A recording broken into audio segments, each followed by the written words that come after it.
Moi! Tänään me aloitetaan tällainen uusi kanava. Ja tässä videossa me tehdään Fluffy Slime. Ja mä oon siis Anni. Ja mä oon Ella. Me ollaan Helsingistä 2 tyttöä. Ja me pidetään nyt tästä kanavaa ja eikö mennä vaan videoon. Tähän slimiin sä tarvitset kupin ja sekoitusvälineen, jolla sä tehdä sitä slimea. Sitten tarvitset liimaa, joka pitää sisältää PVAta. Ja me tehdään siis Fluffy Slime.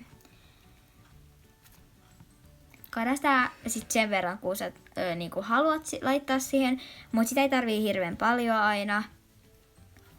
Koska siinä tulee kyllä partavahtoa, joka sitten tulee suurentaa tosi paljon sitä slimea.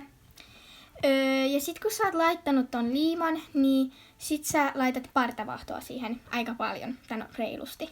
Me sit lisättiin sitä partavahtoa vielä tän jälkeenkin. Sitten sekoitetaan huolellisesti.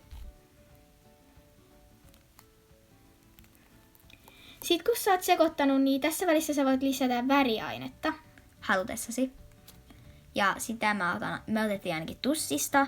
Ei otettiin se tuppi pois ja sitten otettiin siitä. Ja pahoittelut tässä kohtaa vahingossa me kuvattiin väärinpäin. Mutta tää nyt on tälleen, että toivottavasti ei se haittaa. Joo. Sitten taas sekoitetaan huolellisesti.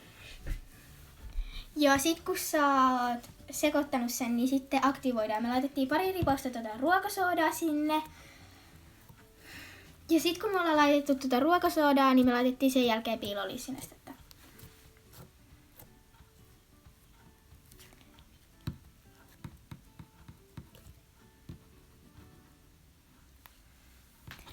Ja sitä piilolissinestettä laitan silleen niinku vähän kerrallaan. Ja sitä lisätään. Koska jos sä laitat liikaa sitä, tulee sitten yliaktivointi. Ja tää slime on nyt siis valmis. Ja tästä tuli tosi kiva. Tää on tällainen tosi fluffy, kuten oli ajatuksenakin. Ja joo. Tää on tosi kiva ja me leikitään tällä tosi paljon. Kiitos kun katsoit. Nähdään ensi videossa. Hei hei!